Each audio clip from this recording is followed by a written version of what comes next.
Hey, welcome everyone. Welcome to this edition of WNMD Kids Live. My name is Mark Kilcoyne, and I am the Discipleship Director for the Wisconsin Northern Michigan Ministries Network.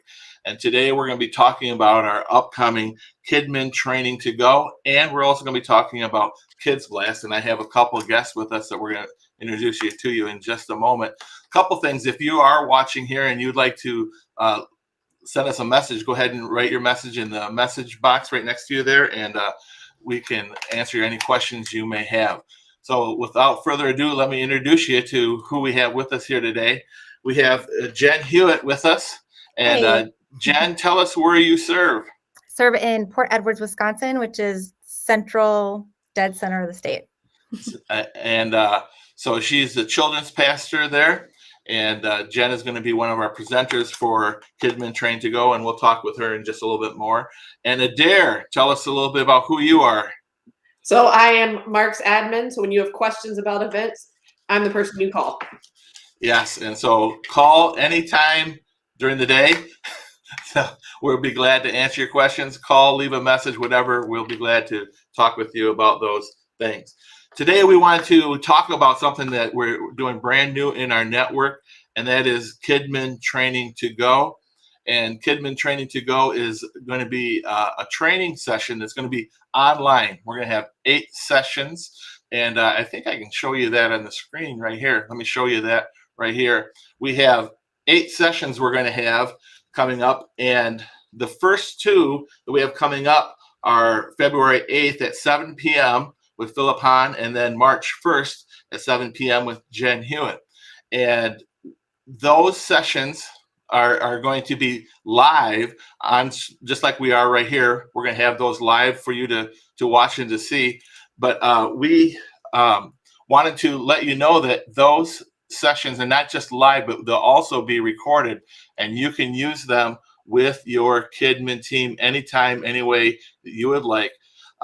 That's what Kidmin Training To Go is all about. It's training your team to reach boys and girls for Christ, give them the essential training that they need. I know one thing, that when I was a kids pastor for 20 years, and training was one of the things that is like, we have to do it. But sometimes not everybody could come to a training session. Well, here you can have those tools, and you can have them available for your team, available anytime. You can come on live, or you can join us in the you can join us live, or you can go online and download the sessions and watch them at your convenience. And so we have 8 sessions coming up through the year, and you can find out more about those at WNMDkids.org. And we have Jenn Hewitt with us today, and we're going to talk a little bit about your session in just a moment. But first, I wanted to talk a little bit about what we have on February 8th. We have coming up classroom management. Classroom management is going to be taught by Phil Hahn. We were really hoping that Phil Hahn could be with us today. Phil is the children's pastor at Bridge Church in Waukesha. Phil had a death in his family over the weekend, and we are mourning with you, Phil, and we understand we're praying for you and your family. But Phil couldn't be here with us today, but he will have his presentation for us on February the 8th. He's going to talk about classroom management. And I don't know about you, Jenn, and Adair, but one of the things that pastors or kids leaders ask me, probably the 2 questions people ask me the most is, what curriculum should I use? And then they ask me, I have classroom discipline management issues. How do I deal with it? Phil is going to do a great job in presenting that and talking about classroom management. He's been a children's pastor for a long time. He is a veteran at this. He's going to talk about what does it mean to manage your classroom, how do you arrange it. It's going to be for anyone who teaches preschool through elementary, small groups. He's going to talk about how your environment can help you with classroom management. How do you structure your class? How do you teach? How do you deal with discipline issues? We all have them. Hopefully you don't have them every week, but we all have them, and they all happen. And how do you deal with it? And how do you, as a teacher, have a win? I really think that discipline issues are an opportunity for wins. And how do you deal with kids who are at various levels, not only spiritually but emotionally, physically? and even mentally, and how do you deal with kids at a lot of different levels, and how do you deal with kids at a lot of different levels, and how do you manage your classroom with that? Jen, I was going to ask you, if you were coming to a class on classroom management, is there anything that you would like to know that you would hope would be discussed in a classroom management lecture or teaching? Yeah, there are a couple things. I think one of the things that a lot of people struggle with is communicating with the parents when you're having discipline issues, and what steps do you take in order to work with the parent as opposed to making them feel judged, or that it's their fault or whatever that is. So how to communicate with them. And then also another really important one I know for our team is working with kids who have experienced trauma in their life, who maybe have a little bit more emotional baggage than other kids. And how do you handle the differentiation between them in one classroom setting? So, yeah. Oh, great. And so we will bring that up with Philip and see if we can incorporate that somehow in our discussion of that.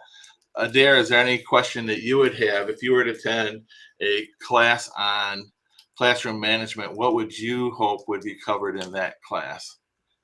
I think probably how to maneuver younger helpers if you're utilizing the teenagers. What are appropriate jobs that you would have them do? What definitely things they should not be doing. So how to maneuver that, because obviously you want the next generation to serve alongside, but how do you maneuver that would be a great thing to discuss. Yeah, and along with that, how do you maneuver the adult helpers who are helping too, and how do you manage them to help you manage the group? And I think that's a huge thing in classroom management. So that hopefully we'll have a chance to discuss that too. If you have a question that maybe you would like to have answered during that classroom management, write it in the discussion section in the chat area, and we'd be glad to have that answered or discussed during that session.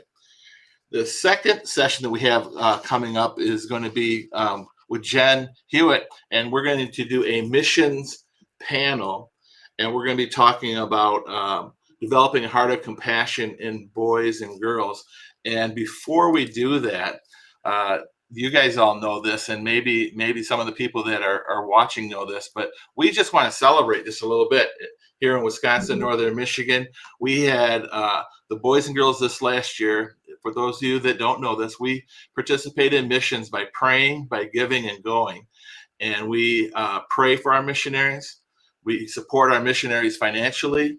And some of our kids, one day they're going to be missionaries and they're going to go. And so we're praying for them that they'd be able to do that as well.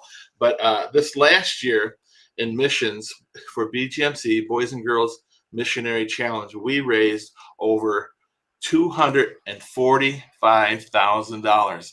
That is the most that we've ever raised ever. Congratulations, good job. We're proud of you guys. It's been cool to see that total come up. Now, I won't give away what our goal is for next year yet, but we have a big, audacious goal for this next year, and we're kind of excited for what God is going to do this next year.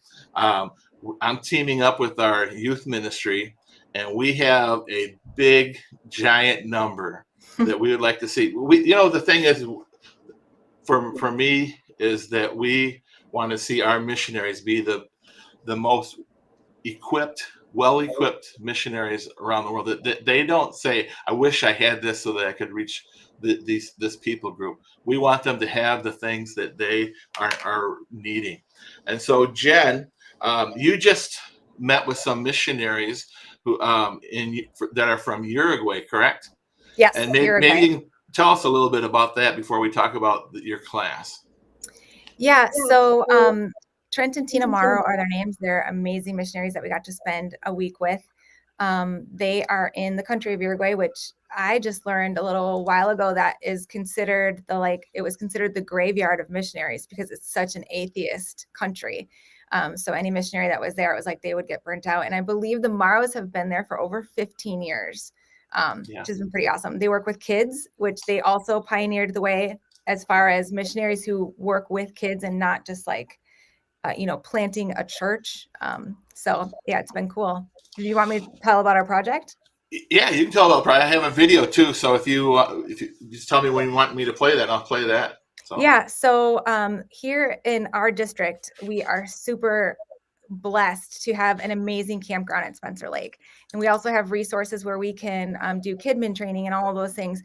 Well, in Uruguay, a lot of things had shut down due to COVID, and they weren't able to do any of their camps for kids. They have all of these kids who have come to know Jesus, and there is no form of like camps or anything like that. And so they had purchased land, and they are going to be building an open air tabernacle so that they can have camps no matter if COVID shuts them down or not. It's open air, so they'll be able to still facilitate it, and then also facilitate Kidmin training and other things all throughout the year. So it's really cool for our kids to give back to something that they have been blessed with here in Wisconsin.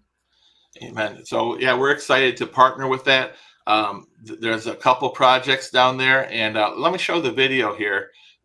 It's called Building Uruguay. And here we go. The most open group to the gospel in the country of Uruguay is the children. BGMC has an amazing opportunity to help reach these children. Let's hear from missionary Trent Morrow. 90% of the children that we reach in the nation of Uruguay are first-generation believers. They're the first Christians in their family history. When they hear that message of hope, that message of forgiveness, the children here in Uruguay always say yes, yes. But what we found is it takes more than just a yes. It takes discipleship. And so they need discipleship. They need the baptism of the Holy Spirit. When your parents aren't Christians, the things that we lack, though, is just a centralized place to call our own, that we don't have to negotiate to rent. And that's what this project is about. We want to have a dedicated open-air chapel that these children can come to, that they can experience God on a personal level, be marked and transformed by His presence in their life. It's going to be a place that these children and these children's leaders can be an impact like never before in the nation of Uruguay. Well, that is totally exciting what God is going to do in Uruguay. We're excited to partner with them. I know that our network hasn't ever partnered with them in this way through BGMC, and to have that open air tabernacle available to them, to have the buildings available to them, to have camps, to have special meetings. It's going to cost a lot of money, but I know that our kids can do that. This last year, we did the water filter project, and the Boys and Girls of Wisconsin Northern Michigan raised over $58,000 for that. And I'm hoping and praying that we'll be able to do above and beyond that this year for Uruguay, and to actually see that put into place and to see people blessed by that. So Jen, tell us a little bit about your class and what we can expect a little bit from your class coming up. Yeah, so my biggest heart is for kids to catch the vision and catch the desire for missions, the why behind it. I feel like our job as kids pastors, as parents, as leaders is to give the vision, resource them, equip them, and just get out of their way. So it's amazing to see what kids come up with creativity. It's amazing to see their sacrificial heart. It's amazing to see them have a desire for other people to know Jesus. And it's just really creative ways to raise money, creative ways to get your kids excited about missions and putting projects in front of them, and ways that parents can also foster that within their own family. Great. And so we're going to have a couple of guests come on with us. I think the Morrows are potentially going to be on there with us.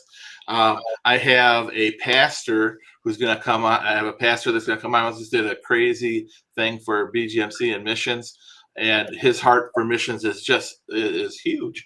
And we really want to see our kids have that heart for missions. And so reality of it is that we need to train our teachers and our leaders. How do we develop that heart of compassion in boys and girls? And that's what this class is all about, is how do we do that? How do we transfer what God is doing in us to those kids and see it be tangible in such a way that they want to pray, that they want to give, that they want to go. Jenn, I'm just, you've been as long as I've known you, you've been very passionate about missions. Every church you've gone to as a children's pastor, you've brought the heart of missions to that church. Just tell me, what makes you so passionate about missions personally? I think growing up, I had really great leadership that would consistently talk about how our job as followers of Jesus is not just about telling our neighbor next to us about who Jesus is, but also praying, giving, and going so that everyone around the world can hear Jesus. And it was really awesome to have stories constantly brought in front of you so I could like visually see. BGMC back in the day, I had my little wooden barrel. It was a part of my life, and I got to see the fruits of missionaries' labors. I got to like meet some missionaries, and it just really like set the vision, set the excitement for what missions is. So yeah. Yeah. So somebody taught you, and, Yeah. and they transferred that heart of compassion towards you.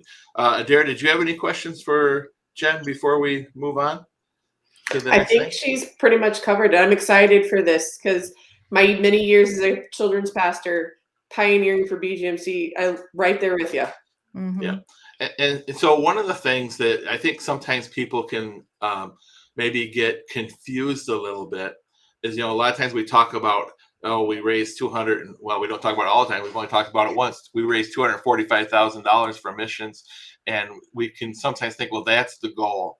And that isn't the goal. That's the outcome of the goal, is that boys and girls have developed that heart of compassion for those that are lost. And so that is really the goal, is that they would be lifelong lovers of Jesus, that they'd be lifelong givers and investors in the kingdom of God and in the mission of God all over the world. And so that's really the goal.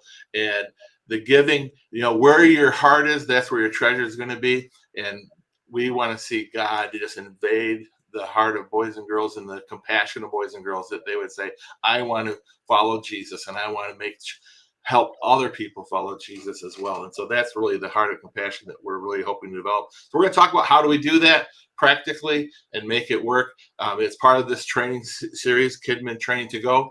If you would like to sign up for that, go to WNMDkids.org and you can sign up for that. For a church, it costs $100 for the entire year. And no matter when you sign up for it, even if it's in the middle of the year, you can have all the previous sessions and all the sessions going forward for this whole year. So we're going to pivot. We're going to pivot and transition into Kids Blast. Kids Blast is coming up. We have it on the 26th or 25th and 26th of February, Friday and Saturday at the Kalahari in Wisconsin Dells.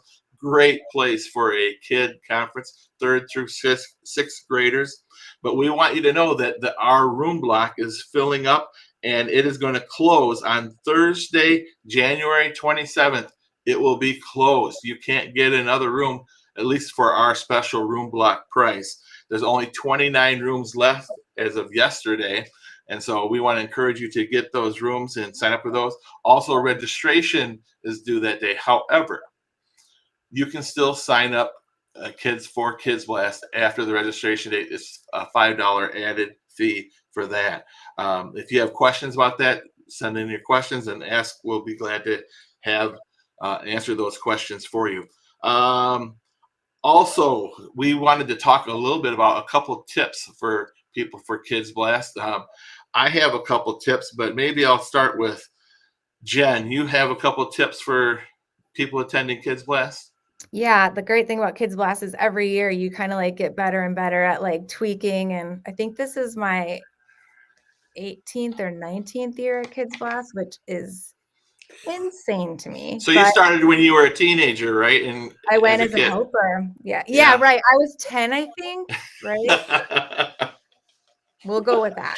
We'll go with that. But some easy, like just little things that'll help you with your group.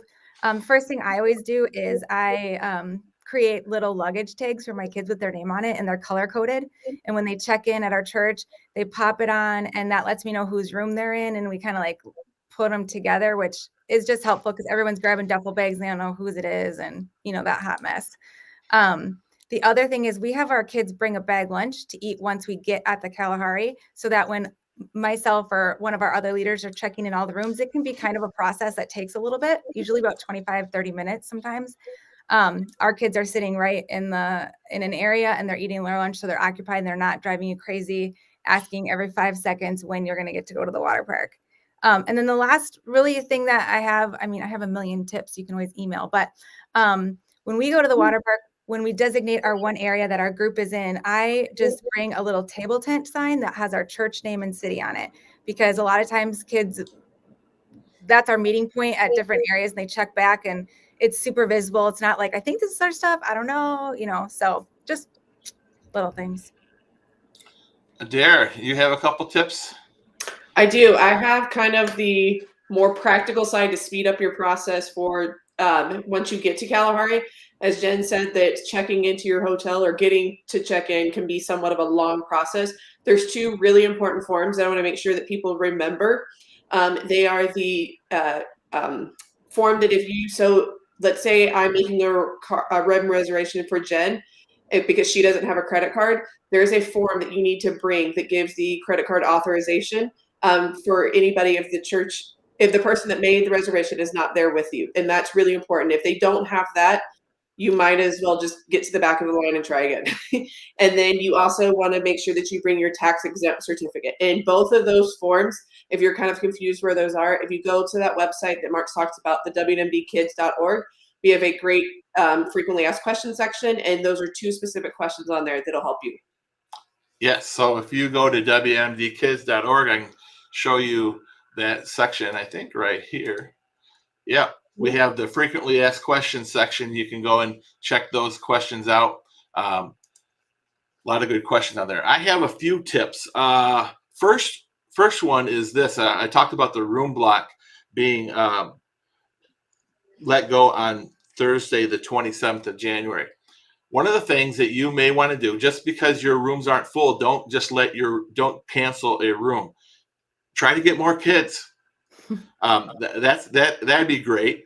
Or if you say, I do need to cancel a room, if you do, don't cancel it right away. Call our office, because we oftentimes have churches that say, I'm looking for a room, and they'd be glad to swap it with you, because the truth of the matter is they will not be able to get a room at that price. And with the number of kids in the room, they would not be able to do that. So don't just cancel a room outright. Let us know ahead of time so that we can guide you through that and maybe help find somebody that would take that room. So that's one tip. The second one is, when you're going to the water park, pack a separate bag. So you have your luggage in one bag for all of the boys and girls, and then they have a special water park bag. It's a little bag that they can put their swimsuit in and stuff like that. That'll help you a lot. And the third thing is not necessarily a tip, but maybe an ask. We are asking all of the churches that attend Kids Blast and Camp, for that matter, to send us some information about who in your church is the person that can make emergency decisions. We need their email address. We need their cell phone number. Not that we're expecting anything to happen at Kids Blast, but at any event, we'd like to be able to have a quick way to reach those key decision makers in the church. And we're not talking about just medical issues, or maybe it's weather issues, or whatever we may be dealing with at Kids Blast, that we need to let those key decision makers at the church. It may be the lead pastor, and maybe the lead pastor isn't there for the weekend. He or she may designate somebody else to be that key decision maker. So we need to know who that key decision maker is for things that happen at Kids Blast. It may be yourself, but we just need to know who that person is. Those are kind of my key tips and things to know. I want to thank Jenn and Adair for being with me today, and all of you that are watching on Kidmin Live, WNMD Kidmin Live. We are excited to be coming up with our Kidmin Training To Go. We're certainly excited for Kids Blast coming up. A lot of great things happening. We'll continue to do these types of things going into the future, and just letting you know about the things that are coming up in the WNMD Kids world.